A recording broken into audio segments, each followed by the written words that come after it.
ఢిల్లీ హస్తినాపురి పట్టణాన్ని పరిపాలన చేసేది ధర్మరాజు, భీముడు, అర్జునుడు, నకుల చక్రవర్తి, సహదేవ చక్రవర్తి వీళ్ళ 5గురు పంచపాండవులల్లా మూడో వాడు అర్జునుడు. అర్జునుడి భార్య సుభద్ర కన్న కొడుకు అభిమన్యుడే తెలవగా సచ్చింది.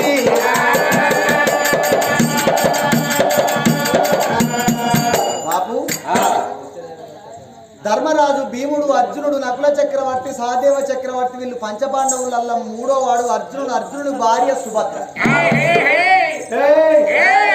అర్జునుడి భార్య సుభద్ర కడుపు లోపల పుట్టిండు వీర అభిమన్యుడు. అభిమన్యుడే తెలవక సచ్చినోడు. అభిమన్యుడు తెలవక సచ్చిండంటే తెలవక ఎట్ట సచ్చిండు బిడ్డ? ఎట్ట సచ్చిండంటే ఎప్పుదన్న వినవే అన్న అభిమన్యుడు సుభద్ర కడుపు లోపల 7 నెలల పిండమై ఉన్నాడాట.